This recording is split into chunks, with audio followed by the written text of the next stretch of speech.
کہتے ہیں پرانے زمانوں میں ایک شہر تھا نرالی، جو اپنے شاندار محلوں، چوڑی بازاروں اور خوشبودار باغات کی وجہ سے مشہور تھا۔ شہر کا سلطان نعمان ایک نیک دل مگر تھوڑا غرور پسند حکمران تھا۔ اس کی عادت تھی کہ وہ روز صبح محل کی سب سے اونچی بالکنی پر کھڑا ہو کر عوام کو دیکھتا اور سوچتا، یہ سب میرے لیے آیا ہے، یہ سب میری دولت ہے۔ لیکن ایک بات سلطان کے دل کو ہمیشہ چبھتی، کوئی بھی اس سے بحث میں ہرا نہیں سکتا تھا۔ سلطان کو بحث جیتنے کا ایسا شوق تھا کہ وہ وزیر، مشیر، عالم، حتیٰ کہ بازار کے بڑھیا سے بھی سوالات کرتا اور جواب نہ آنے پر فاتحانہ مسکراہٹ کے ساتھ محل لوٹ آتا۔ ایک دن شہر میں ایک عجیب سا فقیر آیا، لمبی داڑھی، پرانے مگر صاف کپڑے، ہاتھ میں ایک چھوٹا سا کٹورا۔ مگر فقیر کا انداز عام بھکاریوں جیسا نہ تھا۔ وہ لوگوں سے روٹی یا پیسے نہیں مانگتا تھا، بلکہ سوال کرتا تھا، اے بھائی، تو اپنی زندگی کا مالک ہے یا غلام؟ اے بہن، تو نے کبھی اپنی خواہش کو قید کیا ہے؟ لوگ اس کے سوالوں میں الجھ جاتے اور یہی خبر ایک دن سلطان تک جا پہنچی۔ سلطان نے وزیر سے کہا، اس فقیر کو میرے دربار میں لاؤ، میں اسے ایسا سوال دوں گا وہ زندگی بھر یاد رکھے گا۔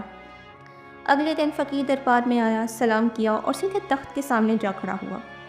سلطان نے مسکرا کر کہا، سنا ہے تم سوالوں کے بادشاہ ہو، آؤ آج تمہیں میرے سوال کا جواب دینا ہے۔ فقیر بولا، سلطان سلامت، سوال پوچھئے، مگر شرط ہے، اگر میں جواب دے دوں تو آپ میرا ایک کام کریں گے۔ سلطان ہنسا، میں سلطان ہوں، میرا وعدہ پکا، اگر تم جیت گئے تو تمہاری مرضی کا کام کر دوں گا۔ سلطان نے کہا، یہ بتاؤ دنیا کی سب سے قیمتی چیز کیا ہے جو سب کے پاس ہو مگر کوئی سنبھال نہ سکے؟ دربار میں سناٹا چھا گیا۔ وزیر ایک دوسرے کو دیکھنے لگے۔ سوال بظاہر آسان لگ رہا تھا مگر صحیح جواب نکالنا مشکل۔ فقیر نے پل بھر سوچا، پھر بولا، سلطان سلامت، جواب ہے وقت۔ جی ہاں، وقت۔ وقت سب کے پاس ہے، غریب کے پاس بھی، امیر کے پاس بھی، مگر کوئی اسے قید نہیں کر سکتا۔ جو لمحہ گزرا وہ واپس نہیں آتا۔ سلطان کا غرور ہلکا سا کانپا۔ اس نے کبھی سوچا ہی نہ تھا ایک فقیر اتنا گہرا جواب دے گا، مگر وعدہ نبھانا بھی ضروری تھا۔ ٹھیک ہے، جیت تمہاری، بتاؤ کیا چاہتے ہو، سونا، چاندی یا زمین؟ فقیر نے مسکرا کر کہا، مجھے صرف ایک دن چاہیے، مگر شرط یہ ہے کہ وہ دن میں آپ کے ساتھ گزاروں گا اور جو حکم دوں گا آپ مانیں گے۔ سلطان کو یہ کھیل دلچسپ لگا، فوراً مان گیا۔ اگلے دن سورج نکلتے ہی فقیر محل آیا۔ پہلا حکم دیا، سلطان، آج آپ محل میں نہیں بازار میں ننگے پاؤں چلیں گے۔ سلطان چونکا، یہ تو بادشاہت کے خلاف ہے۔ فقیر بولا، وعدہ یاد ہے۔ سلطان مجبوراً بازار میں ننگے پاؤں چلنے لگا۔ لوگ حیران ہوئے، کچھ ہنسنے لگے۔ سلطان کے دل میں چبھن ہوئی مگر فقیر خاموش رہا۔ فقیر نے کہا، اب آپ ایک بڑھیا کے گھر جائیں گے اور اس کے لیے پانی بھر کے لائیں گے۔ سلطان حیران مگر وعدے کے بوجھ تلے مان گیا۔ پانی کے مٹکے بھر کے لاتے ہوئے پسینے میں شرابور ہو گیا۔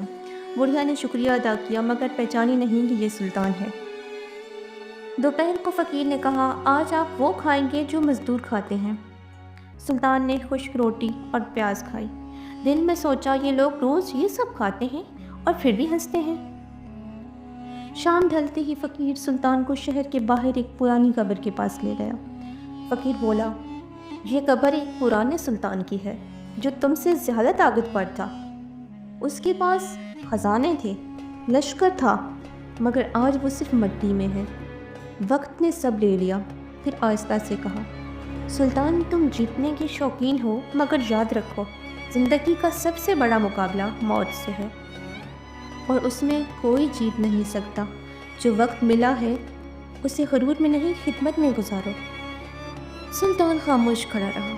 اس دن کے بعد اس کا غرور ٹوٹ گیا۔ وہ زیادہ وقت عوام کے درمیان گزارتا، غریبوں کا حال پوچھتا اور بحث جیتنے کی بجائے بات سمجھنے کی کوشش کرتا۔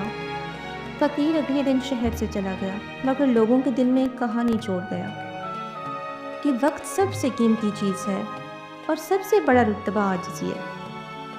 دولت، شہرت، طاقت اور عقل سب وقت کے ہاتھوں ہار جاتے ہیں، جو لمحہ ملا ہے اسے انسانیت کی خدمت میں لگاؤ۔ مزید ایسی اچھی کہانیوں کے لیے ہمارے چینل کو سبسکرائب کریں۔